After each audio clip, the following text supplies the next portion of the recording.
I have good news for you today. In 2 hours, I'm going to double your sales. Sound good? You like the sound of that? 2 hours. You going to hold me to my prediction?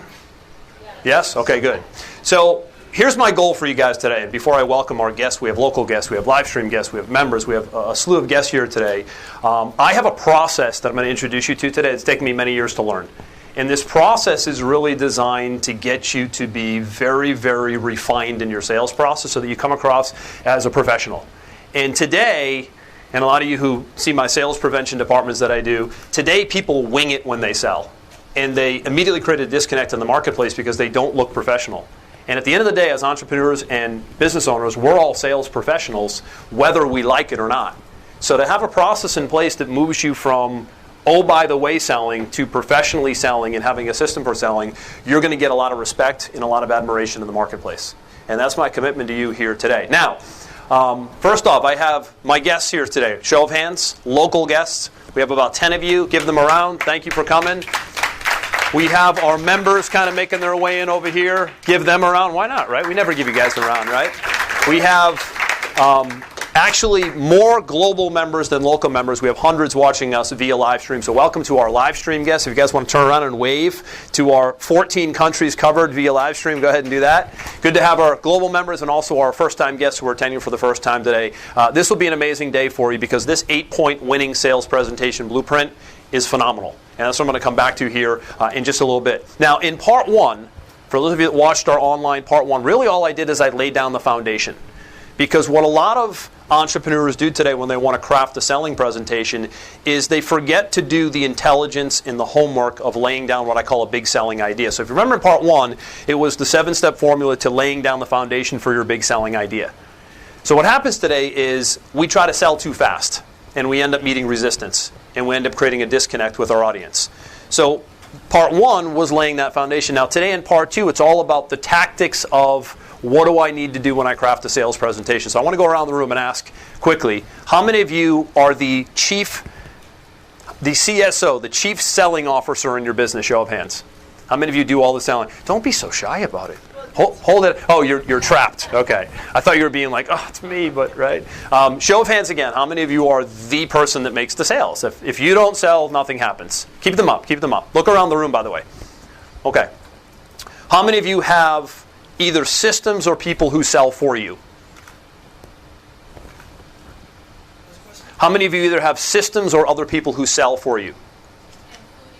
Yeah, including what you do, like in addition to complementing what you do. Okay, good. Or you have other salespeople. So that's interesting. So if you looked around the room, about 90% of the audience, you are responsible for the selling. Now, second question. How many of you are completely satisfied with the selling results you're getting right now? Show of hands. One? Larry, you're like, Larry, hold it high because I'll probably talk about you a little bit here today. But just one? So that means all of you at this point in your business, here we are midpoint of 2016, you're not real happy with the results you're getting in your sales. Yes? Okay. All right. I would say good, but it's probably not good. But the good news is I have a solution for it, which is a good thing. My mission is really this. It's simple. It's to show small business owners how to implement targeted lead generation campaigns and high-converting sales funnels. So perfect for today, part 2 of Sales Mastery Bootcamp, because I'm going to show you how to get better conversions from every conversation, every website, video, every webinar that you do, every speech in front of the room that you do when you're selling. And it's going to be very dramatic for you guys. So the problem is this. Most people are clinging to what everybody else is doing, the status quo today. They're doing what everybody in their industry is doing, and they're wondering why they're not getting better results. So it's here within this group where I give you the most powerful tools and the pathways of change. Because if you're not changing faster than your competition, you're doing everything your competition is doing, and you're probably getting the same results they're getting. So a lot of what I'm going to share with you guys today, guests I'm talking to, mainly guests watching via live stream, you might reject. And you might think, that could never work in my business. You might think there's no way I could do this because I'm in business X. And I'm here to tell you that people are people, and psychology is psychology, and this formula that I'm going to give you today applies to everybody all the time. So I would challenge you, don't reject it, just take it in, and then put it to use against what you're already doing, and do a good old-fashioned split test, and see how it works out for you.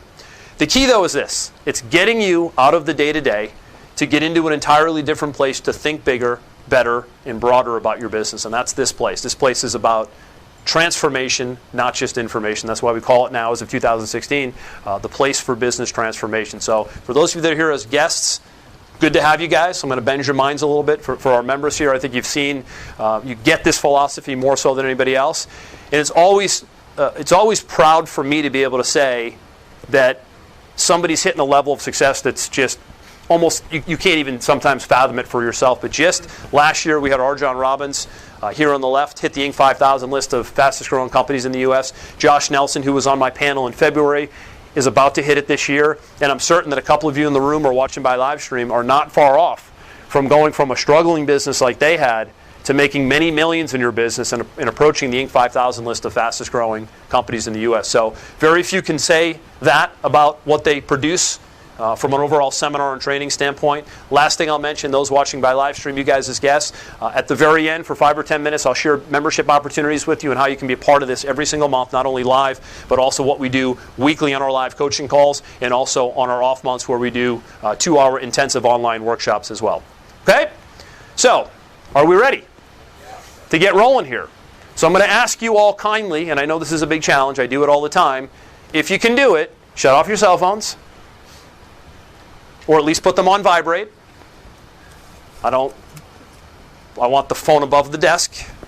If it's on vibrate, okay, I don't need it down there. Phone's on vibrate or phone's off. I want you to be present for 2 hours today because I'm telling you, and I've said this a couple times already, what I'm going to be sharing with you is your blueprint for selling more with less resistance. It's your blueprint for having a presentation that actually works, okay? So here's my question before we kick off today, and I know I've had a few for you. If you could double your sales, would you want to? Let me ask that again. If you could double your sales, would you want to? Why? Money, influence, success, referrals, what else? Help others, service, freedom. Of course, right? Leverage, freedom. What does more sales give you? If you guys doubled your sales today, in the second half of 2016, what would your life look like more importantly? We want the money, we want the ROI, of course, but really, why are we in business? Why do we do what we do? Because ultimately, we want to live a certain way, right? So what would doubling your sales do for your lifestyle? Right? Could you imagine being able to have more free time, travel more, do more with your family? That's ultimately what more sales and more ROI in your business does. So when you have this down right and you have systems and processes for this, you can live a better life. And I think you guys are all here probably to have a better lifestyle. Otherwise, why have the stress of being an entrepreneur? You could just go get a job and have no stress and work 9 to 5. Right? You don't want to do that though. Right?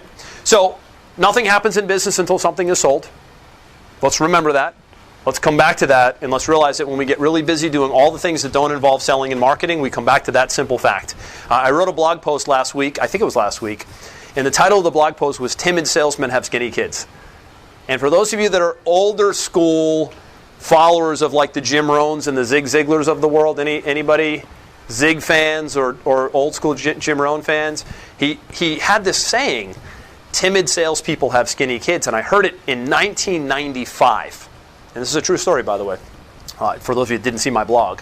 I was an outside salesperson at 21 years old, just getting out of college in 1995, and my territory was Long Island. And I was hired to do the electronic hardware selling in Long Island. That was my territory. I had no sales experience. I just graduated college. And they just liked me enough to hire me and say, hey, we don't have a sales guy in this area. Let's put this young guy out there. Let's teach him what he needs to know. And let's just have him drive around Long Island and hopefully increase the revenue in the area because it was kind of a non-high revenue area. So at this time, it's cassette tapes. Anybody in that age genre?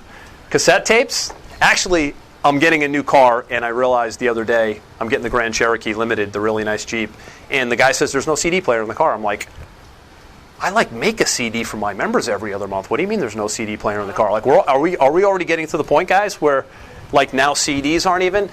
All right, so you can picture the cassette era, right? So I popped this cassette into my car in 1995 because I have a lot of time on my hands because I'm driving around as an outside sales rep, and I'm listening to Zig. And Zig Ziglar was really the first sales trainer, personal development guru of the late 80s and early 90s that I listened to where I got my start in selling. And he had these great catchphrases in this really obnoxious Alabama Southern accent. I don't know if you guys have heard Zig, but he's great to listen to, but sometimes it's a painful twang that he has in his talk. And his timid salespeople have skinny kids. And I heard that, I'm like, wow, I guess I'll have kids one day, but does this mean if I don't sell enough, they won't eat? And that's kind of what he was getting at. And we have to think about that in our business today, that if we really don't move the needle in selling, A, we're not going to have a business, and frankly, at the end of the day, we're not going to be able to eat. The other saying he has, which I think is the best one of all, is he says, hey, will you get out there and sell something, please? America needs the business. And I love that saying because it just gets you thinking from a sales and marketing-oriented mindset. So I love Zig.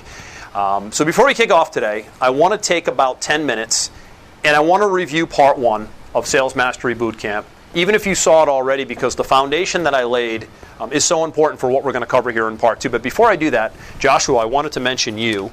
I like to do my member recognitions, and I thank God you handed this to me, because if you didn't, I would have forgot to do this. I have so much on my mind when I'm kicking off a training. But my other mission coming into 2016 was I want to have as many published authors in the Renegade group as possible, because I know that being a published author gives you massive authority, trust, credibility, and influence in the marketplace. And of course, I'll talk a lot about that in the Impact Leadership Series in the next 2 months.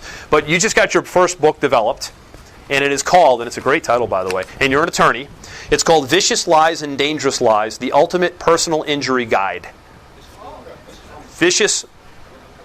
Wait, what is it? Vicious Rumors and Dangerous Lies, The Ultimate Personal Injury Guide. And it's published. And you're a personal injury attorney, and this is a book that you'll educate the public with on how to choose you, ultimately. How to learn about the problem, but how to choose you, ultimately, right? So give him a round, because he's about to be published. And it feels like now every single month somebody's coming up to me and saying, hey, I want to be one of the 100, I want to get published. Not only for the recognition, but of course for what it will do to your business as well. And I know there's a lot of you in the room that are published or becoming published. So look to be published, because you'll immediately separate yourself from the pack. Okay, in part 1, I talked about something that I learned from Dan Kennedy years ago, which literally was like a pattern interrupt for me. When I saw this, I was like, boom, this is going to allow me to do more with less. Do you like the sound of doing more with less? Yes? Yes? Okay. So the four boxes approach to selling looks like this. Today, when we sell, we overemphasize the need for skill, and we underemphasize the need for the right client selection. So, in this example right here, this is the way we think that great salespeople have to be wired. We look at number 1 as the prospect's appropriateness, meaning is the prospect the right audience first. Number 2, we look at the attitude of the salesperson. Number 3, we look at the selling environment. But we overweight in the skill of the salesperson. Okay, so this is really the wrong way to look at your selling process. Here's the right way to look at it. Okay, it's balancing this out so that number 1 is prospect appropriateness, of course. Right? Those of you that have a niche audience, you know exactly who you're speaking to. The attitude of the salesperson is absolutely critical, but less important is the skill of the salesperson. So the good news that I have for you here today is that you don't need to be highly skilled to have a great selling result in your business. What you need to have is a balance of the right audience that you're speaking to, of course the right attitude, a great selling environment, which we'll talk about here in a minute, and some skills, but you don't need to be some superstar, smooth talker, highly trained communicator to sell today. So when it looks like this, right, you're banking on skills that 99% of the population doesn't have. But when it looks like this, you actually can get way more result from a lot less effort. So what do I mean by selling environment? I get that a lot, right? Somebody had asked me on the part 1. The selling environment is, what state do you put your prospect in when you're making a presentation? So if it's on a webinar, the environment is sitting on a webinar. If it's in front of a room like this, the environment is the room that we're in right now. If it's face-to-face, it's maybe you sitting at a desk and having a conversation face-to-face. If it's in a seminar, of course, it's the seminar room. And making sure that the environment is perfectly conducive to somebody making a decision. So now all of you that are selling now direct to your audience, which I think it was like 90% of you in the room, how many of you ever thought about the environment that you put your people in to make a decision? Anyone? Yes? You want to share what you do? Is there something specific you do to up the ante, so to speak? I just meet at the client's office or at their workplace, which is where the issues are. Okay, so you go to someone's workplace. Brett, did you have anything specific? Yeah, I have. We sit them down before they see me, fill things out, and then kind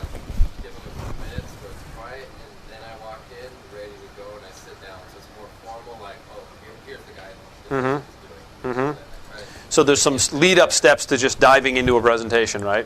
Which I think is good. So environment is so critical today because most times people are in an environment where they're not actually able to make a decision. Or they're in an environment where today they're so distracted that they don't even want to make a decision because there's just so much mayhem going on around them. So we've got to be real careful about our selling environment. Erica, did you have something? No, I just said that it depends on if it's a webinar, if it's a live presentation, but I always try to deliver a lot of value beforehand. Yep. They come with the right frame of mind and thinking correctly about their problem, so I can come with the solution to the problem. I'm glad you said that because in my 8 steps for part 2 here in a little bit, I'm actually going to show you, and I think you probably have an idea how this works, but I'm going to show you how to build up the value and then kind of take the value and move it into getting people to make a decision based on the environment that we put them in. And by environment, it doesn't always mean physical. Environment means the mental space as well. What kind of mental environment are they in to be able to make a decision to buy and sell? So when I was doing my orientation with the guests here today, the commonality was, for some of you, it was, I want to be able to sell more, which was interesting because today's a day on selling. But for the other wave of you, it was, if I could just get in front of the right audience, which, by the way, is prospect appropriateness. So being in front of the right audience is actually more important than having a really great skill as a salesperson, because if you know how to speak the language and the problems that an audience of yours is having, you don't really have to do too much selling. At that point, you're really just collecting decisions if you have a good solution. Does that make sense? So this is just, a way I want you to think about how you position what it is that you're selling. Now, I want to quickly review the 7-step formula from part 1 before I get into part 2. And here it is right here. I'll leave this up for a little while. But for crafting your big idea, prior to any selling, you have to go through this process right here. So number 1, it's finding the unexpected. So all of you in your product and service right now have something that's very different and unique and not like what anybody else has. Would you all agree? Would you all agree that you have something special and something that kind of stands out in your product? Now, if you don't, you do, and you need to find it. Okay, so if you feel like your product is boring and like everybody else's, then you haven't dug deep enough to find the unexpected. Now, you want to simplify that because we're wired to think simply, okay? You want to make it relatable. You want to make it tangible and concrete. You want to prove it, and I'm going to talk a lot about proof today, beyond a shadow of a doubt, because people do not buy features and benefits today, they buy proof. Who else has it worked for? Can you prove this will work for me? And you want to inject it with emotion and make it feel like a story, okay? You want to make it feel like a story. So I'll leave these up because I see a lot of you ferociously writing. By the way, I gave you this handout in part 1, so you have it already in writing. You guys good here? Take a screenshot, do what you need to do. Now, if you don't take the time to do this, what I call intelligence piece early on, you will immediately dive into a sales presentation that will most likely be met with resistance. And that is not a fun place to be. So for those of you that we're talking about, a couple of you guests that were here today, you were talking about, I'm just not getting the results I want to get from my sales process. A lot of times it's because you're diving into your sales process too fast. And you haven't taken the time to make sure that what you're saying right out of the gates is connecting and is really a, wow, I want to hear more about that. It's almost like bang, you hit someone in the forehead with a ball and they, boom, it shakes them out of their zone, and it's like a pattern interrupt. And that's what we want to be seeking right away, is a pattern interrupt, okay? So part 2 is the framework now. If you've done that, and you can go back, if you guys haven't seen part 1, you can get with my team and we'll get you the replay. If you've done that, then it comes time to, okay, how do I craft a sales presentation right now? What's the framework of selling? What are the things I need to do in order to be able to get on a webinar, get in front of a room, write a sales letter, talk on the telephone to make a sale? Okay? Wouldn't you love to have a system that literally walks you one by one down the row? Yes? Of course, right? Some of you sell now just by communicating and saying, hey, what do you think? Or what do you think of our service? Or you're on our website, do you like option A or option B? There's really no persuasion. There's really no moving people down this path that I want to move you down here today. So this is what I call the 8-point winning sales presentation blueprint. Now you have a handout. You have, those of you watching by live stream, underneath the video there's a downloadable handout. Digitally, you guys have it physically. Does everybody have one? Yes? So it's there for you to take notes with. It's there for you to take out of here today so that you're not scrambling with your notes. But don't jump ahead. Stay with me from 1 to 8 because this is done in order, okay? How many of you have heard of this formula, the PAS formula? This is a famous, I guess, a copywriting Some of my old grizzled veterans in the room have heard of this. Anybody? Yeah, Alex, you know this one, right? Problem, agitate, solution. Okay, so there's a little, I guess, theory in the world of copywriting and selling that if you don't highlight your problem and actually agitate it a little bit, you will be moving to a solution prior to people even knowing they have a problem. Oftentimes, we really, really, really go gingerly here, problem agitate, and we love diving into our solution. And then we then wonder why people aren't ready to buy, and we then wonder why it's an awkward, icky feeling of I'm trying to sell, and it's a very big, you guys are laughing, it's a big disconnect because we want to go here so fast. One of the things I learned early on in selling is that if you have the patience and the courage to slow down the sales process and build the right psychological building blocks, you will almost never meet resistance when selling, and by the time you get to the pitch or the selling piece, it's almost just collecting a decision, not pushing somebody to do something they don't want to do. And it's a great place to be. I can't tell you personally the last time in any of my businesses, whether it's selling membership here or mastermind or private clients, where I have to get on the phone and go, you really have to do this. This is the right thing for you to do. You must buy. And I came up as a young stockbroker in 1996 in my first sales role in New York when we had no internet. We had telephone and a stack of leads. And it was, hey, go make 300 dials a day, and they would say pound the phones. Have you ever heard that? Pound the phones? Have any of you ever had to pound the phones? You guys were, yeah, Josh, mortgage business. Pound the phones, right? There was no real process though, right? It was just make a bunch of dials and say a bunch of things and pound the phones. And today with technology and with a little bit of sophistication, you should never have to pound anything. You should be pounding things in the kitchen, not on the telephone, trying to get a deal. You shouldn't have to do that. So when you go through this process, you won't have to.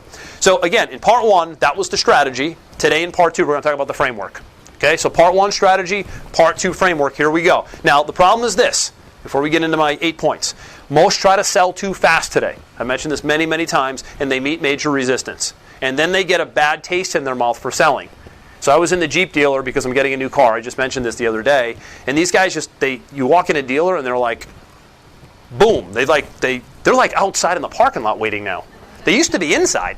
Now they're outside. I was literally getting out of the car the other day, and this guy was walking towards me. And I was like, is he coming towards me? Is this the way they sell it? They go towards you. They don't even wait for you to come in. They go towards you. And this guy was walking towards me. I'm like, and I said, you know me, I'm kind of for those of you that know me, I'm kind of a wise ass. And I'm like, so they put you outside now to walk towards the customer when they come in? He's like, oh, no, I was just, today was just a nice day. And I'm like, yeah, right.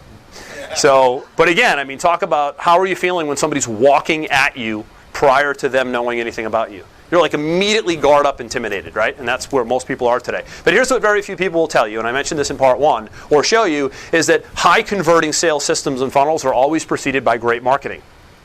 Always preceded by great marketing. So the better that you do positioning yourself in the marketplace, the less you need to do selling yourself. Right? So how many of you feel honestly that you're great marketers?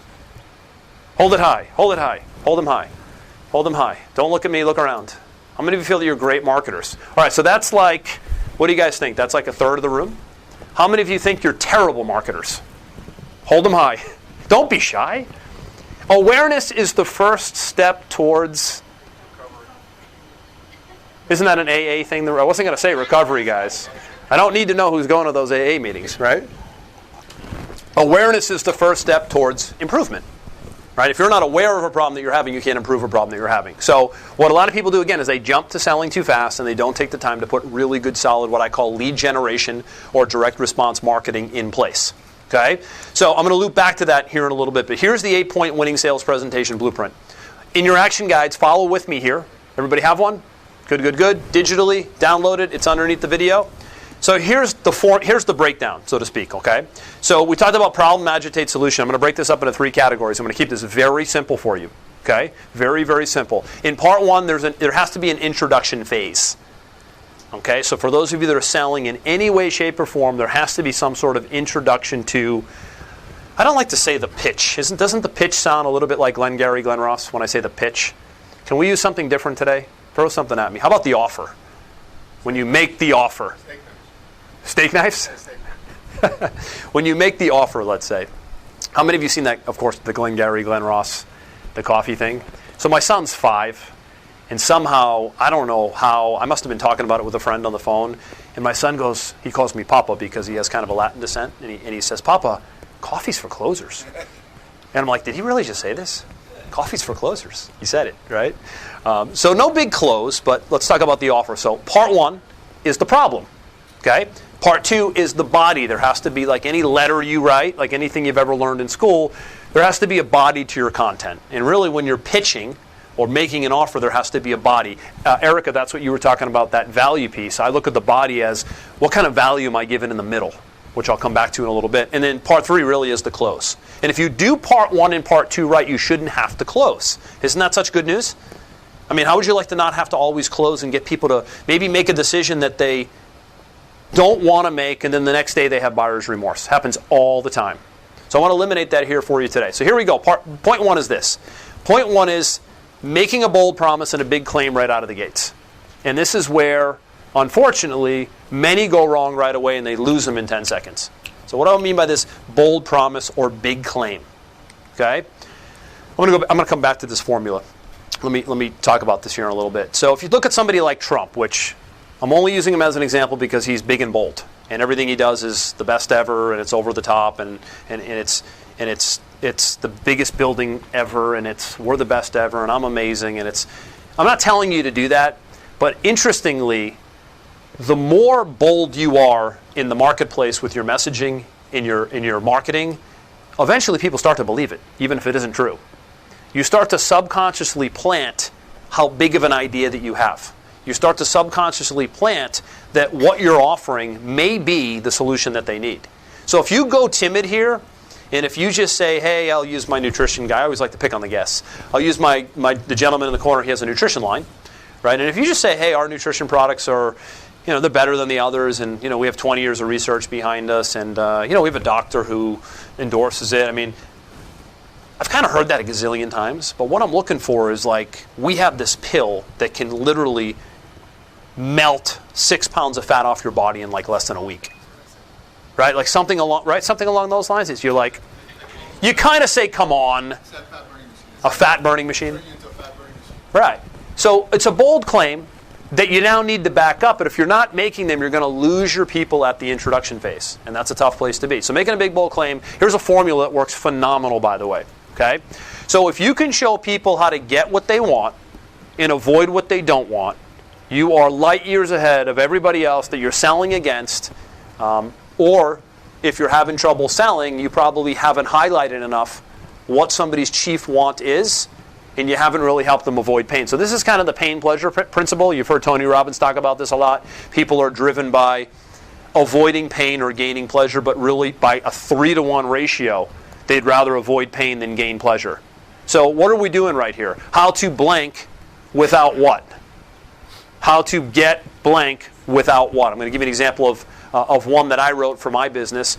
Here it is. How to instantly inject a professional, elegant sales funnel into your business without having to make any of the sales yourself. Compelling? Well, of course. What have I done? I showed them what they most likely want, which is a high-converting sales funnel, without having to do the sales grunt work themselves. So this is one simple formula that if you make a big, bold claim like this in your headline, in your webinar, in your face-to-face pitch, in your in-front-of-the-room pitch, you immediately grab your audience to stay with you until the end. And what are we battling for more than anything else today? What are we battling for? Eyeballs, you said? What else? Attention. Attention is the hardest thing to get and keep today. And if we're not big and bold and ready to make a huge claim out of the gates, 2 things are happening. Number 1, you're playing small. And number 2, you don't believe enough in what it is that you do. So think about that for a minute. Whatever your product or service is, do you have 110% belief that it is the silver bullet solution for your customers? Yes? Does anybody not feel that way? That would admit it? Now, if that's you, you might want to look at a different product or service, because if you don't feel like you can make a big, bold claim about what it is that you deliver, you're not all in. And if you're not all in on what it is that you sell, you are pretty much all out, because it's an in or an out thing. There's no in between. And that oftentimes, forget skill set, forget all the selling stuff I'll talk about today, that more than anything is the biggest problem that entrepreneurs face with ROI and profit more than anything else, is they're just not all the way in. They haven't fully bought into what it is that they're doing. They don't have enough belief, and they're just kind of gingerly sharing their message. Okay? So, let me go back to this. So somebody wants something always, right? And there's something that they're trying to avoid. So what we've essentially done here with this model and being big and bold is we've done the pain-pleasure thing, right? We've talked about what it is that we know they want to get to, and we've also helped them to avoid pain. So this really does a double. This helps them gain pleasure and avoid pain. It's a little bit of a sophisticated approach. It's a copywriting approach. But if every headline, opening claim, bold promise that you make has this want versus don't want philosophy to it, you're going to get and keep attention right away. Okay? So this has to be first. Here's number 2. Qualify yourself. What do I mean by this, qualify yourself? If you're going to make a big, bold claim, and you're going to be over the top, and you're not going to be timid, because timid salespeople, what?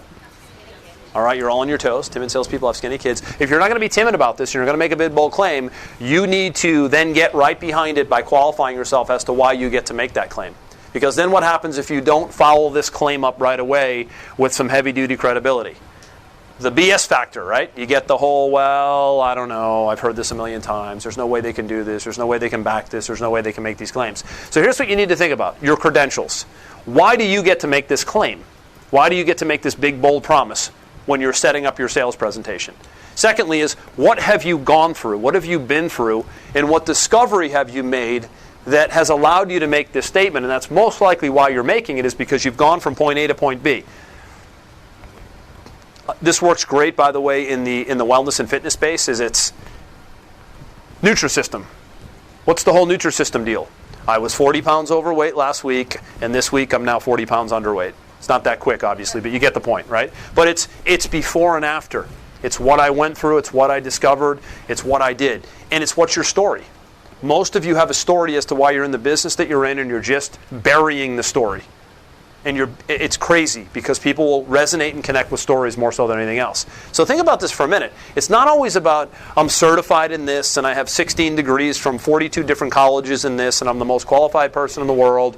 It's not really any of that. That's a piece of it. But the other piece of it is, what was your struggle to success? What was your story? What did you discover that you're now sharing with the same people who have the problem that you overcame? That's what gets your people to connect with your credentials without being like everybody else who just wants to say, I'm an MBA, I'm a certified this, I'm a certified that, I'm the best at this, I've gone to 16 schools before the age of 18. I mean, that's cool, but what have you really discovered for yourself? What have you overcome? What have you done for others? And what's your story? And that now makes me want to buy from you, because in most cases, if your audience selection is right, I'm going to have the same problem that you overcame. So think about this for a minute. And anything that you're selling right now, did you have to overcome something to create your solution? Personally. Anyone? Yeah? There was like a problem you had, and you said, if I get this solved, man, I can go out there and be bold with what I can show them how to do. What was it quickly? Sugar? Like, oh, you were addicted to sugar. And you overcame that. And now I'm ripped, he says. If you didn't catch that on the live stream. I overcame sugar, and now I'm ripped. All right, but that's what I'm talking about. What did you experience, or what has someone else experienced, like a client, for example, that you helped them overcome? That's credentials. And that's the credentials that connect, that don't just sound like alphabet soup. Okay? So you guys with me here? Big, bold promise out of the gates, willing to back it with not only credentials, but discoveries and stories that you found working with other people, other families, that you've helped them overcome their problem. Now you have a solution.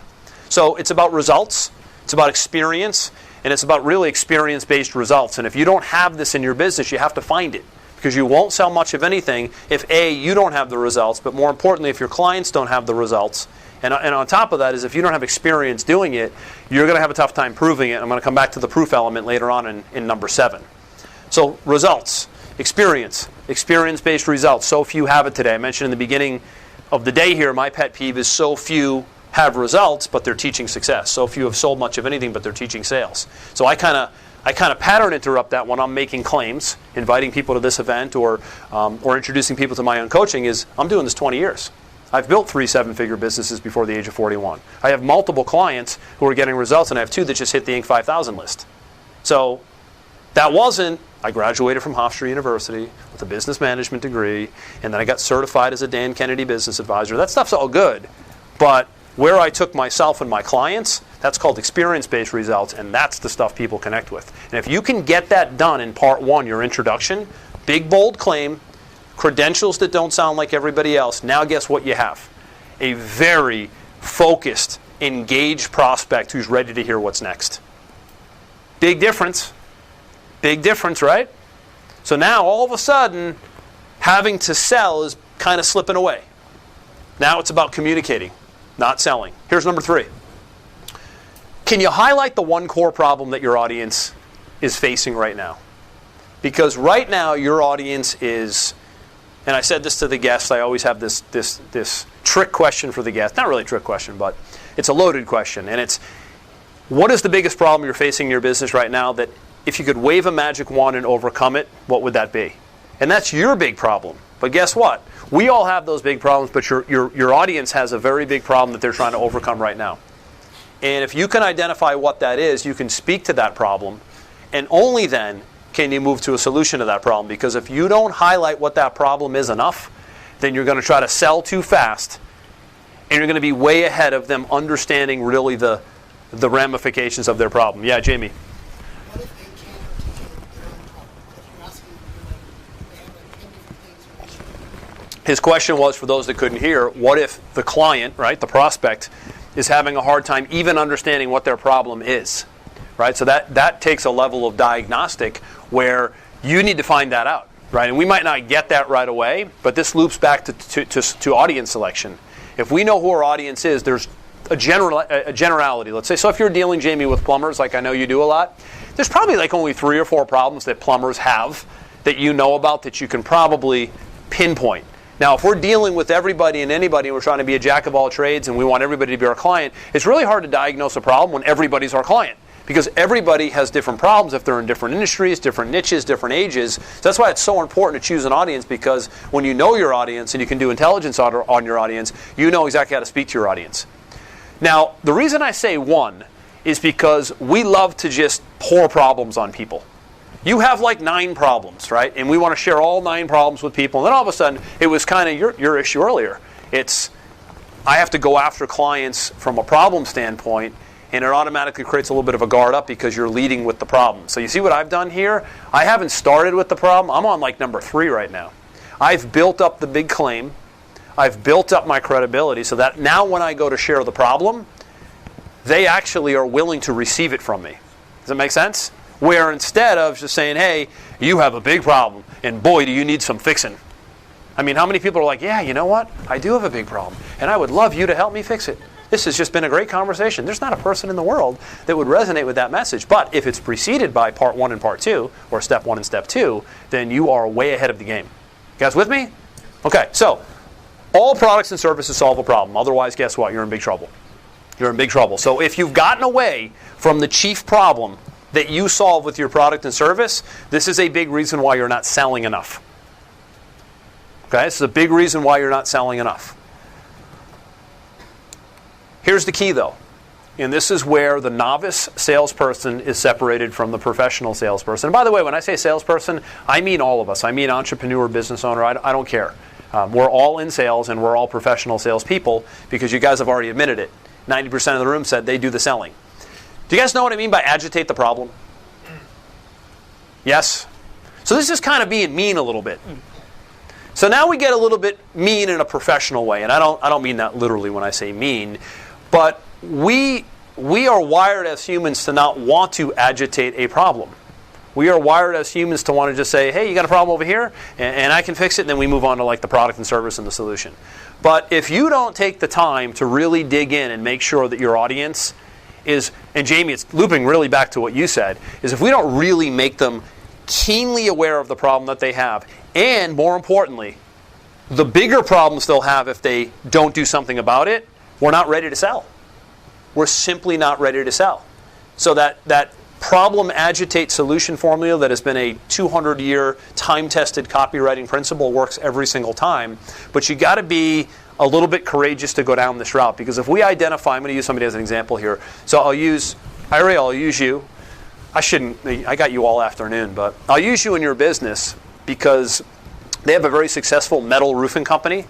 And what Ariel has to sell against a lot of times is the fact that somebody doesn't feel they need a metal roof. And I did a lot of copywriting for them, so I guess I'm qualified to speak to this. Is most people don't want to spend the extra money for a metal roof, right? They want to stick with the normal kind of middle-of-the-road roofs because they don't want to spend the money, and they don't really necessarily think that a metal roof will be that much of a game changer, right?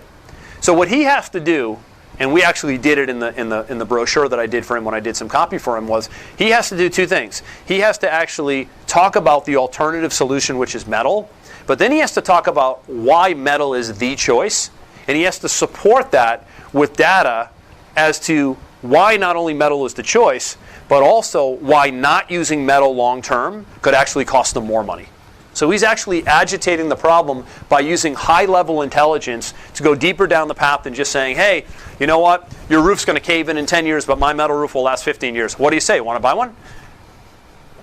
Right? That's what most novice salespeople do today. So he has to actually set the stage to, I appreciate you don't want to move with metal, but let me lay out some of the problems that not having metal over the next 10 to 20 years will have in your home.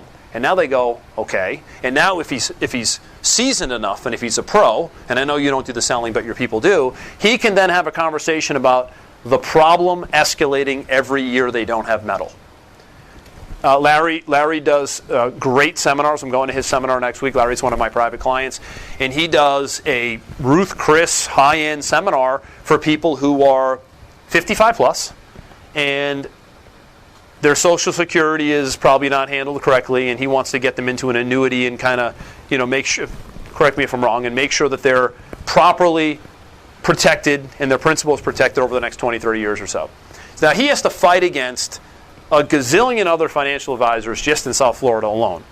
And he also has to sell them on the fact that having an annuity, which people have mixed feelings about, is the answer to their current problem, which is not being prepared for retirement, right?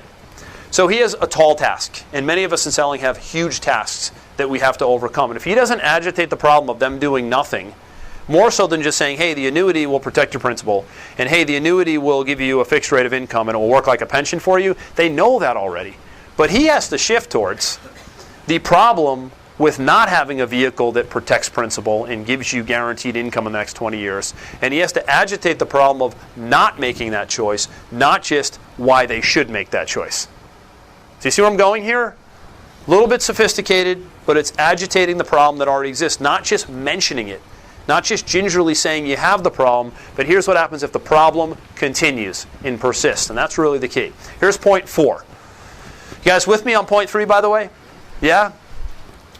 You have to be a little bit mean in a very professional way by really highlighting the problem. I can't say that enough. But here's point 4. And now, and only now, in point 4, do we start teaching, training, educating, and giving value.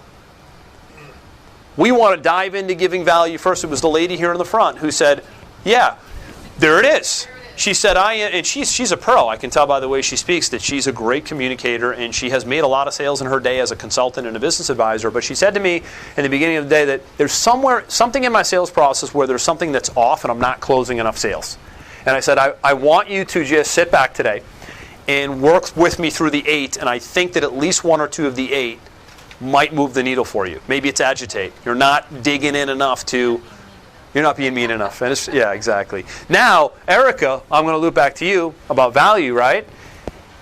My 4th point in my selling process is now teaching, training, and educating. I've talked about what have I done. I've made a big promise out of the gates. And I was big and bold, Trump style, out of the gates. Love him or hate him, I was big and bold. Number 2, I backed it up with my credentials as to why I get to say it. Number 3, I talked about the problem itself and how we can overcome it together and how it could become a bigger problem and even snowball if we don't do anything about it. And now and only now, I'm going to actually train them on how to fix this problem. All right? I'm going to train them now on how to fix this problem. And here's what you need to know. If you show them what to do and sell them how to do it, you win the game. If there's no phrase that you write down today, there's no more phrase more important than this one right here. Show them what to do, sell them how to do it. Show them what to do, sell them how to do it. So show them what's wrong. Show them what needs to be done to overcome this challenge. But don't give it all away so that they don't need you. Leave a little bit in reserve, because your solution should be what you're selling them, and often cases it's you doing it for them. A lot of you are in the done-for-you business. I know I have a couple financial guys. It's the financial plan, right? It's selling them the how to do it. So what we do is we get overzealous here, and we want to give so much value and be such a great guy or girl that we just give our whole entire solution away, and then we wonder why they don't buy. Well, they don't feel they need you anymore because you gave it all away. Not only did you show them what to do, you actually showed them how to do it. So the savvy sales professional has to find that line where he says, okay, here's what we need to do to overcome it, and stop right there before he gets into the showing them how to do it as well. I've seen webinars and trainings, and the webinar platform being an amazing selling platform today. I know a lot of you sell by webinar. I do as well. There's always a training happening within the webinar, and you'll notice now watching that a really great deliverer of a presentation on a webinar, they know how to come right up to that fine line of showing enough, giving enough value, and then just kind of pulling back and saying, okay, you got the framework, but now you have two options. It's you can do it yourself, or my team and my system and my process can do it for you. And if they haven't given enough here, somebody's wide open to buying the solution. Do you know why they're wide open to buying the solution? Because they've been taken through the right path. The big claim, the credentials, the problem has been agitated, they know how to fix it now, but now most people aren't going to want to do it on their own. So if you've structured this the right way, they're going to want to know at this point, okay, fine, how could this get done for me? Do you have a plan for me that you could do this for me? So now they're actually guard down all the way, and they're ready to receive what it is that you have to offer. So you see where I'm going here? If I haven't done these four things first, and I've jumped into number 5, which is actually selling, I have greatly stacked the deck against me when it comes to selling. Yeah?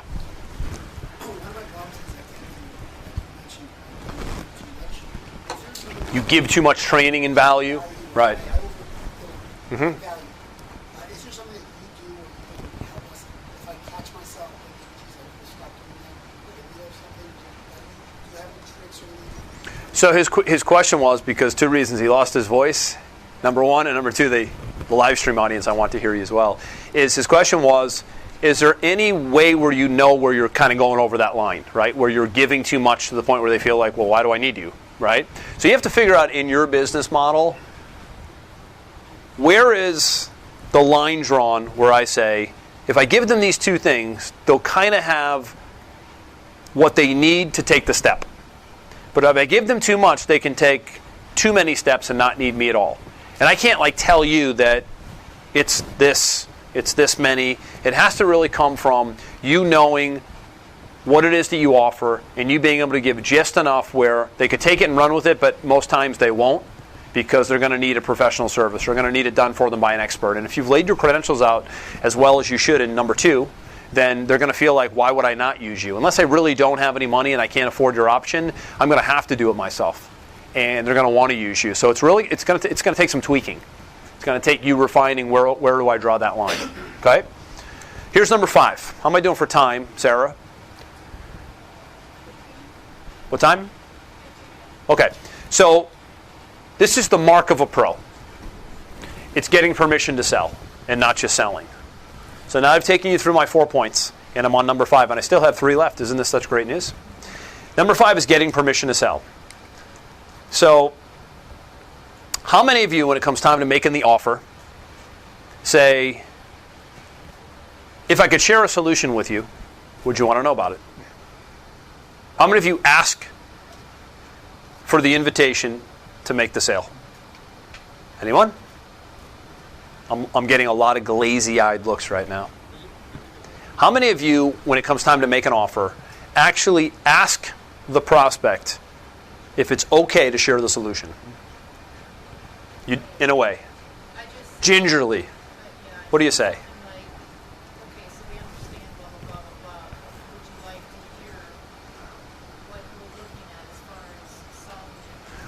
So would you like to hear how this solution can work for you? You're moving down the right path. Erica? I asked them, would it be okay? Would you like me to share with you how can I help you? Okay. Would you like me to share with you how I can help you? Any more? By the way, these are all good. This is where I'm headed, but I'm going to make it a lot better. Anyone else? All right, so that means 2 people in the room are asking permission, and everybody else is just going right into the pitch. Yes? Yeah? Okay. All right. At least you can admit it, right? Okay. So here's a formula that will work amazing for you. And it's kind of like my fill-in-the-blank formula that I gave you earlier. If I could show you how to blank, you would be interested in knowing more about it, right? But think about this for a minute. If I could show you how to solve the problem that you just highlighted, you would be interested in knowing more about it, right? Now, what are we doing right here? We're getting an agreement, right? We're asking for permission, so we're respecting the prospect, and we're actually asking permission to share the solution, which creates immediate respect as to where we are in the selling process. Are you all with me on this? Yeah? Okay. So, if I could show you how to, I'm going to use somebody as an example here. John is one of the top patent attorneys in the country, trained under the very best patent law firm out of New York. In his early days, they did the Wright brothers patents, they did Henry Ford's patents. By the way, that's amazing credentials, John. So looping back to number 2, and I know you use it, right, for the most part, but you probably sometimes don't use it as much as you could and should, if I had to guess. Right? It's one of those things that we can use more. But in John's example, he's a high-level patent attorney, if I could show you how to completely protect your intellectual rights for a lifetime, you would be interested in knowing more about it, right? Right, John? Absolutely. Right? So what we're doing is we're getting the client to actually agree with what we want to show them versus we diving into a pitch. You know what else that does? Is it begins what's called a yes path. A yes path. They're already nodding their head. What happens early on in our sales process if we can get people into agreement with us? Anybody know? We're already starting the yeses. Most people are asking for a yes, like right when they sell. We're already getting people into what's called agreement with us as we're moving into our solution. So Dan Kennedy, my mentor, this is his exact pitch on getting permission to sell when he was just a marketing consultant coming up. He said, give me 19 minutes. If I fail to show you 3 key strategies for improving your response to your existing advertising that your ad agency hasn't told you about, and you honestly feel I wasted your time, I will hand you a check for $500 right on the spot. That's what's called guarantee with money. That's, you don't have to do that, but you'd be surprised how interested you'd get somebody if you actually offered to pay them money if you wasted their time. Frank Kern, for those of you that are online marketers, Frank Kern has one as well where I think he says, Josh, you might know, where if you get on an hour call with his sales funnel team and they've wasted your time, they'll cut you a check for $1,000. I mean, these are big, bold promises, guys. I mean, how many people go, I'm not interested. Most people, at least let me get on the strategy call and at least let me see if this person will put their money where their mouth is. You guys are attorneys, by the way, that are competing with a lot of other people. I mean, there's an attorney like on it's like Starbucks. They're in every corner, right? So in personal injury, there's a ton of you, big billboards. Could you imagine saying to somebody, Josh, I mean, in this example, if you come into my office and spend 30 minutes with me and you actually realize that I'm not the go-to personal injury attorney for you and your family, I will write you a check for $100 either to you or your favorite charity before you leave my office. Now, is anybody else doing that? Is that big and bold? Is he getting permission to sell? He's doing way more than that. He's actually getting somebody to say, wow, this guy obviously must be the best because not only is he willing to make the big claim, but he's willing to put his money where his mouth is. So this stuff works wonders. I know this is a little bit advanced, but this is something that you guys can do, and it really, really is ultimately earning the right to sell, is making that big, bold claim and earning the right to sell. This works wonders, by the way. So the difference is you could dive into the selling process, or you can just slow it down a little bit and say, hey, listen, if I could show you this, would you be interested in hearing more? If I could get you this result, you would want to know about it, right? Now notice I'm not saying, do you want to hear about it? So let me go back here. If I could show you how to get this result, would you like to hear about it? You see what the difference is? If I say, would you like to hear about it, what am I doing? I'm creating a closed-end question that's a yes or a no. Nah, I don't want to hear about it. Now where are you going? Where are you headed in your sales process now if you say, would you like to hear more about it? Because this is what all unsuccessful sales trainers do, is they teach you how to ask a question that's a yes or no closed-end question. Would you like to hear more about it? They go, I guess, or no, not really, I'm kind of busy at this time. Versus, you would be interested in knowing more, right? What would that do for you if I could show you this end result? They don't think yes or no, they think, well, gee, what if? Right? So it's a play on words here. It works fantastic. This is what's called an open-ended question, not a closed-ended question. So when you're asking this permission to sell, make sure it's not a yes or no question. Make sure it's an open-ended question that gets people to start thinking and imagining the benefit that you'll give them. Are you with me? Does that make sense? Okay, here's point number 6. Making the offer, the pitch. The good old-fashioned pitch is my 6 out of 8. For most, it's like 1 or 2. Making the offer, making the pitch.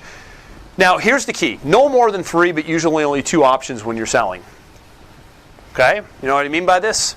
Meaning that when you're making your offer for your package or your service or your offering, that you're not throwing this big a la carte menu out there, and this isn't a buffet, and this isn't cafeteria style selling, because that's a big roadblock that people make these days as they get into cafeteria selling. So this is how I teach, this is how I sell, this is how I teach everybody here, private clients. It's present your deluxe VIP package first, and then it's present your standard lower cost package second as a step down offer.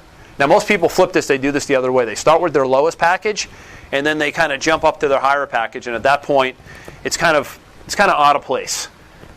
You might get some people who take it, but if you start really high, if you go into a Mercedes dealer, for example, they will probably show you their highest priced $160,000 car on the lot, and they'll work their way down, right? If you go into a Honda dealer, they're going to probably try to save you the most money and show you their most economic model. It gets really difficult to move up, but it's easy to move down. So if you have packages, 3, 4, and 5, I would challenge you to have only 2.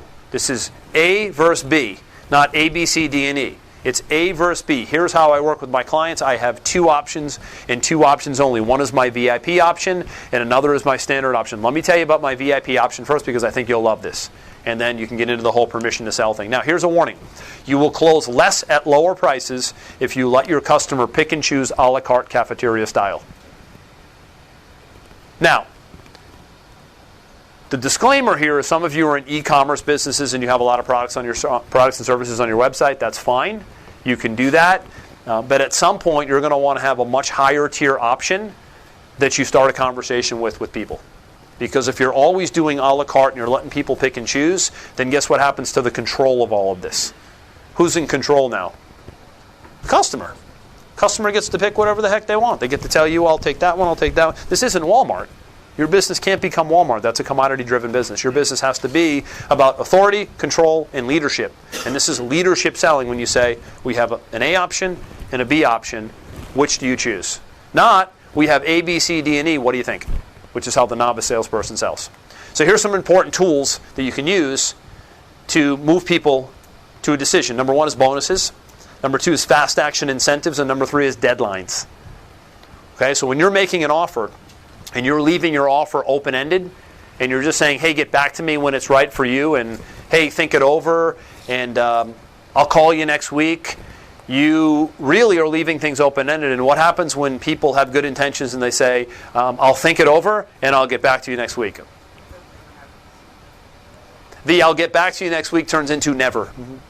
This happens all the time, right? So I was on the phone with, had to make sure he wasn't here. I was on the phone with a private client yesterday, and he challenged me a little bit on, hey, Andrew, I don't want to put a deadline in place because I don't want my people to feel pressured.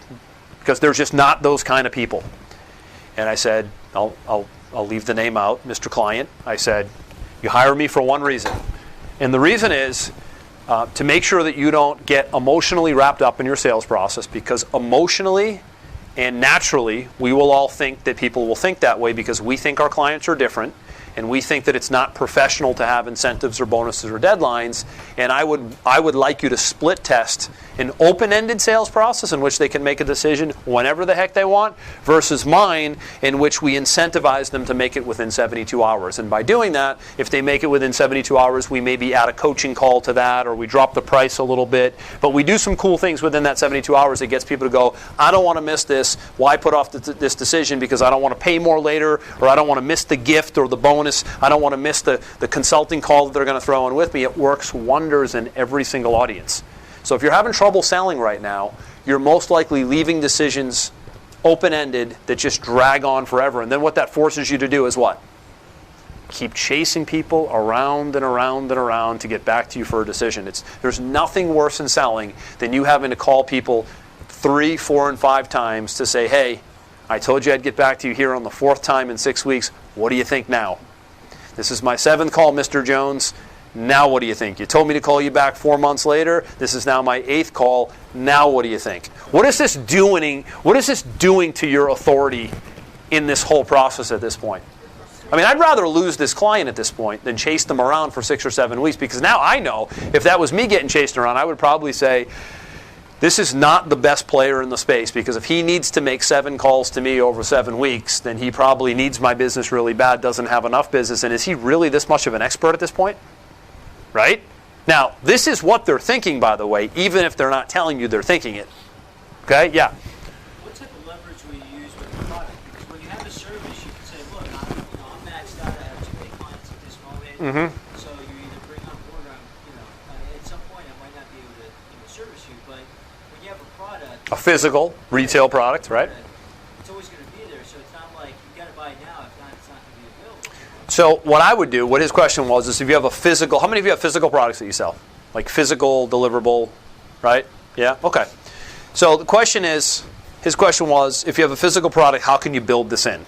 Right? You can build it in with service more easily than you can physical. You still can box in price discounts if they make a decision within a certain time. You can still build your model around the fact that it's this price within 72 hours, for an example, and it's this price after 72 hours. You can build things in like that don't even affect price, where it's if you make a decision within 72 hours to buy this thing, we're going to give you A, B, C, and D. But if you come to us on day 4, A, B, C, and D go away. Right? So it's a matter of getting creative with the added value you can give by really incentivizing people to make a fast action decision in a window that you want them to make it in. Now, I don't love doing this, and this is often rejected by a lot of people, but I hate to break it to you, but we're in such a distraction, attention deficit age today that if we leave things open-ended today, we are taking great risk in our sales process. So unfortunately, we have to box people into decisions that they may not want to make in a certain amount of time. I shouldn't say that they may not want to make, but that they wouldn't have make if it was just wide open and open-ended. And this alleviates you from having to chase a client around for months and months and months as well. So think about this in your sales process: is how can I box people in to a window in which if they make a decision, it's way more valuable for them to make it now than it is in 3 weeks. It will double your sales overnight if done right, I promise you. I promise you. Okay, here's number 7. Adding proof, which is a must. And so few do today, adding proof. What do I mean by proof? Can you prove what it is that you offer works, and can you back it with case studies and testimonials? No, you can't. So you need to be able to soon. You might be new in business now, or you might be emerging with your firm, but at some point you won't sell much of anything if you can't prove that it actually works. And this is a little bit of an advanced technique, but we all have raving fans, I hope. I hope we all have great testimonials, right? We all have people who've worked with us and they've gotten a good result. So I'll share this with you because this is a key takeaway today. And this is from Dan Kennedy's No BS Sales Success in the New Economy book. Great book, by the way. I recommend it. He said this, and this hit me like a ton of bricks in the head. What others say about you and your product, service, or business is at least 1,000 times more convincing than what you say, even if you're 2,000 times more eloquent. Isn't that incredible? Jamie, I think you and I were talking about this. Jamie's in my 7-figure mastermind group. And Jamie and I were both clients of Russell Brunson, who is by far, I think Russell Brunson and Ryan Deiss to me are like the most talented internet marketing guys on the planet. They have, and the reason they are is because they have massive companies behind them that just do split testing and sales funnel development, and they're really great companies. And in the beginning of 2016, remember we talked about this? Russell said that every time we build a sales funnel right now, the first thing that we do, and I was actually putting a few more things in place. Proof for me comes later, but it can come early on as well. He said, we don't do anything now when we build a sales funnel except find at least 2 or 3 case studies that we come right out of the gates with. This person got this result, this person got this result, and this person got this result, and now I want to tell you about what it is that I do. I mean, right out of the gates with case studies. They're building sales funnels around case studies now, right? Yeah.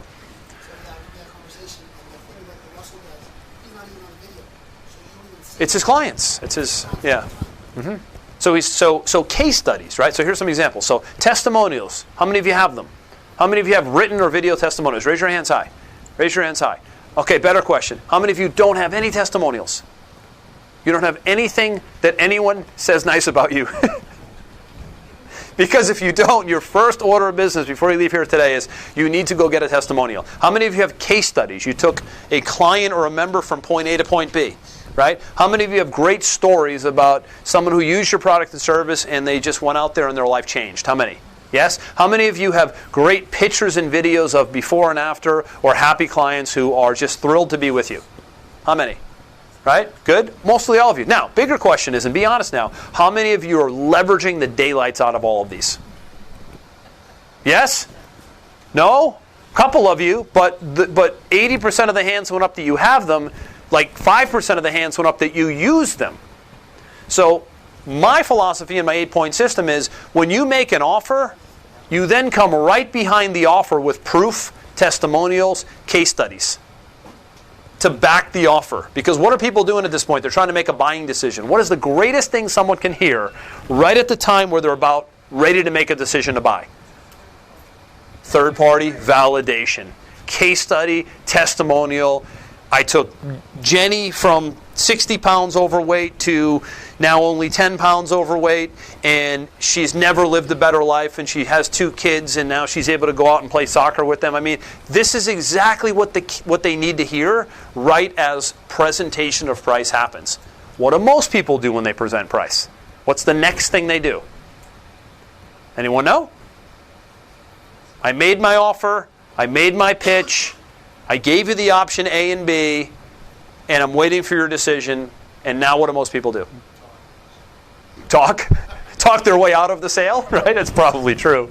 I guess that's kind of where I'm going. The answer is nothing. They just wait for a decision like a deer in headlights.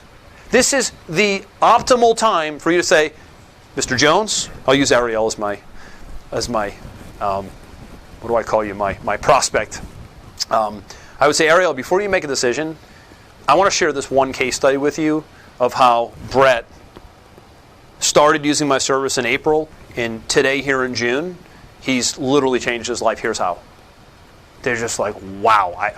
Right? I mean, this is when the emotion and the story gets integrated into the sales process right as you've made a price presentation.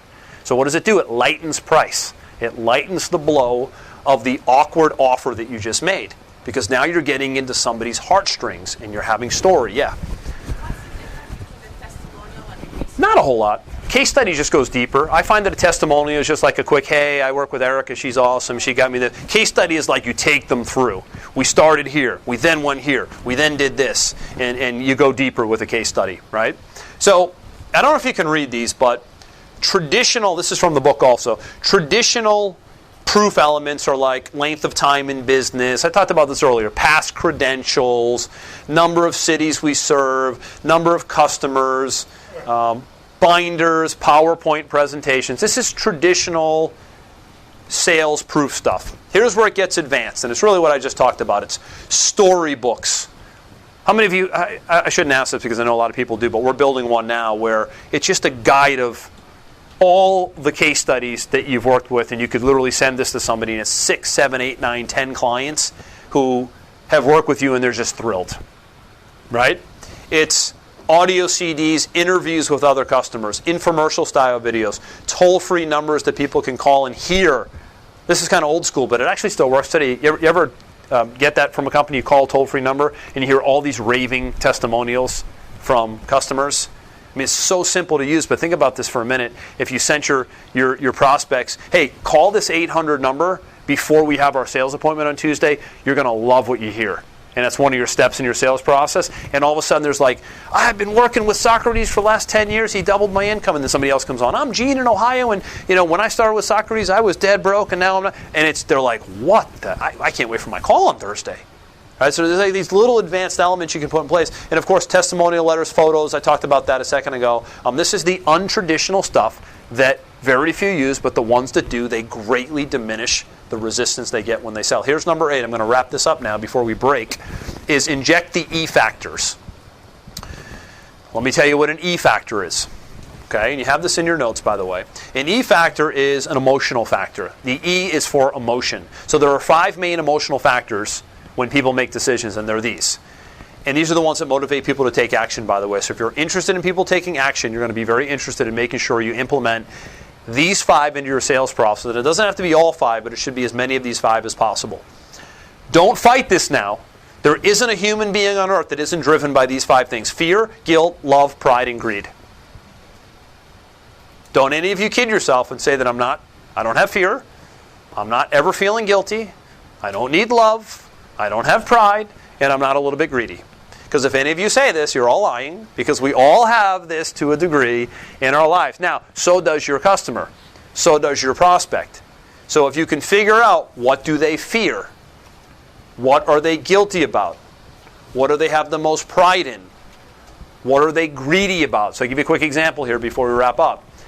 How many of you donate to charities? Wow, very generous bunch. That was the biggest amount of hands out of all my questions today. That's nice to see. How many of you, after you donated to a charity, you now get so much direct mail from the charity that you can't believe they have that there's still trees out there? I mean, right? Now, how many of you, when you take the time to read the direct mail pieces, feel like the biggest lowlife in the world, after the story they gave you about the girl who, if she doesn't get your $19, she will probably end up living in a cave in Zimbabwe because you don't invest $19. Do you know what they're doing? They're not telling you we need your money because it's the right thing to do and you should be investing in charity. They are making you feel guilty for not contributing to the charity. Charities raise hundreds of millions of dollars a year by making you feel guilty. Now, do you feel manipulated? Does anybody feel manipulated? Okay, but you're not really being manipulated. They are just simply using guilt because they feel that if they use guilt in their process, they will actually raise more money for what? A phenomenal cause. Now, if they were doing it for a crappy cause, I don't think that they would integrate these E factors into their business. So this loops back to me saying if you're not all in on what it is that you offer, product and service-wise, and you're just kind of okay with it, then you're going to have a hard time integrating E factors into your business because you're going to feel like you're manipulating your prospect or client. So if you feel that you can't inject guilt, pride, greed, and fear, then you're probably not all bought in on what it is that you offer because you're being timid. And we all know that timid salespeople have skinny kids, right? So the savvy professional tries to push all these buttons in the presentation. And again, not in an unethical and not in a manipulative way, but in a way that gets people to take action because we are driven by these E factors. So again, so important. I've said this 3 times. I'll say it again. If you're not all in on your product and service and you don't feel with 110% accuracy that you can deliver value in a great solution, you will have a problem integrating this this is agitation, by the way. Integrating this agitation into what it is that you do. You'll have a problem with it because you won't feel like you're all bought in. Okay? So the last thing I'll leave you with when we're talking about these emotional triggers, because this is number 8. You're going to come back around with these triggers and integrate them wherever you feel fit. And this I learned from Russell. We talked about this one also. Is using future pacing and what's called trial closes. And that simply means this. It's when you're talking to a prospect or you're presenting, you future pace them to the result that they're going to receive. So, for example, I would say, Ariel, if I'm talking to you, and we're talking about that whole metal roof thing, I would say, Ariel, can you imagine how you're going to feel 10 years from now when your roof is in the exact same condition it is today, and you don't even have to think about putting another roof on your house in even another 10 years because the average shelf life for a roof is 18 to 20 years. Can you imagine how you feel never having to think about this again? Wouldn't that be amazing? So you see what I'm doing right there? I'm actually future pacing the feeling of how they'll feel, and I'm actually using what's called trial closes, which I'm getting Ariel to say, yeah, I guess that would make me feel pretty good, right? So in the nutrition business, my nutrition guy over here in the corner, if you're selling a weight loss product and somebody's selling it on the phone, or if you're selling it on a website or in a webinar, it's think about how you'll feel if you would never ever have to buy another weight loss product again because this one is so powerful that you'll shed pounds faster than you could ever imagine. Wouldn't that be amazing? How would that make you feel? Fat burning machine. Like a fat burning machine, right? But do you see what I did? I future paced the solution and the end result. It's a little tricky, it's a little psychological, but I future paced it, and I use what's called trial closes. I get them into agreement. Getting someone into agreement with you is a bit advanced, but really, really effective. Yes? Mm-hmm.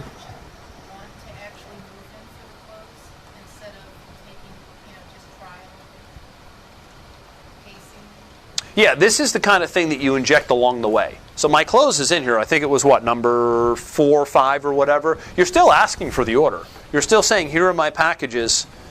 Which one do you think fits you? Are you leaning towards A or B? Right? And then if they're like, well, I'm not really sure, then you can start to say things like, hey, if you take the VIP option, for example, and you become my consulting client for 6 months, I want you to imagine this. I want you to imagine 6 months from now, we're working together and we've achieved X. How would that make you feel? Oh, really, really, really good. Wouldn't it be amazing if you were able to take every Wednesday off because we're so efficient with what we're doing in your sales process that we've now given you back more time? Yeah, I guess that would be pretty good. That's what I'm doing is I'm building in these E factors of imagining. Because the mind is driven by imagining. It's driven by story and it's driven by thinking about outcomes. It's not driven by, hey, I can get this great result, sounds good. That's the start of it. But where the pro comes in is they future pace and they use trial closes. It's a little bit advanced, but it's extremely helpful. Okay? Did you get some value here today? Now, good. Very good. How many of you, by the way, let me go back here. How many of you, here's the recap, by the way. How many of you feel that a lot of these are missing from your current sales process? A lot. Right. How many of you feel that if you just added 1 or 2, you could get a much better result in your sales process? Good. I'm glad to hear that. Here's what I want to leave off with. I want to recap. This is very important. So remember, this is only 3 parts. This isn't like a 19-point checklist. It's an 8-point checklist. So remember, in the introduction, it's all about the problem. What did we do? We made a big, bold promise, a big claim. We qualified you qualify yourself. Okay? In part 2, body. Agitate. What do? We highlighted the 1 core problem. We teach, we train, we educate, we give value. In number 3, it's the close, right? It's solution. It's getting permission to sell. It's making the offer, the pitch. It's adding proof, and it's going back and figuring out where can I inject these E factors along the way. This is the whole deal right here. Now, there's many sales models that look like this. They're longer than this. This is just my sales model. This is from my 20 years of experience, what I put in place. But I believe that if you can keep it simple into 3 parts, and you can build a presentation around these 8 elements, part 1, part 2, part 3, you will be dramatically more effective. You can't not double your sales. If you're making 2 sales a week right now, you can't not make 4. If you're making 10 sales a month right now, you can't not make 20. Might not happen tomorrow, but if you do this and you're diligent about it, it absolutely can happen over time. You like the sound of this? So here's the recap. Remember what we did here. Part 1 was strategy. Part 2 was the framework. Part 1 was strategy. Part 2 was the framework. You have everything you need right now to literally look at your sales process and analyze it against my 8-point system and dramatically improve things. Now, last thing I'll say before we break. For those of you that want this done for you, I do this for you. And I do this in the form of what I call a sales process installation session. I have clients come into my office every single month, usually live, but I can do it via live stream as well, where I literally build that sales process with you and for you. It takes about 3 to 4 hours. It's broken up into 3 parts, and the 3 parts are the 3 parts I just showed you. It's making sure you have the right introduction, the body, and a close. More importantly, it's making sure that you have great marketing that precedes selling so that when we sell like this, we're not meeting a lot of resistance. And we're actually able to close deals. But close deals elegantly and in a classy way. Sarah is standing in the back, dancing, by the way. If you guys are interested in getting on the phone with me for a quick 30-minute, no-cost, free obligation no obligation session on learning more about a sales process installation session. I actually have 6 clients. Larry did one. I actually have 6 clients that are in the process of doing what's called, Erica, you mentioned before, full case studies on their experience from start to finish with my sales process. I have a service I'm using where I'm having case studies done, and we get amazing results. So what this normally does is this allows you to take what could take 6 months and knock it down to about 30 to 60 days. So it makes a big difference. So Sarah is in the back. She has forms. Fill them out. We'll get on the phone together. This is not a high pressure appointment. This is me diagnosing where you're at for about 20 to 30 minutes on the phone and seeing if it's a fit for you. Okay? Last thing I want to point out. Last thing before we break here. We have coffee, cookies, and great music. For those of you that want more advanced training like this, I know our members know about this, but those of you watching live stream, those of you that are guests, I have 3 years worth of this exact type of training inside of our Renegade Entrepreneur University. You can visit myrenegadeu.com. It's actually on the back of your name badge as well, and learn more about how I can work with you one-on-one and also give you access to every training that I've done since 2013. Looks like this. We're actually adding the entire Ignite Business Growth series to the university, and Sales Mastery Bootcamp will most likely be added to the university as well. So that's down the bottom of your action guide today for those of you who want to learn more. And I'll leave you with this quote. I love it. Jim Rohn. Formal education will make you a living. Self-education will make you a fortune. You guys know the drill. We're going to come back after about a 10-minute break with the $1 Million Swipe File, my Success Speaks panel. And now we're going to hear a word from our sponsors. Thank you very much. We'll see you for part 2 in about 10 minutes.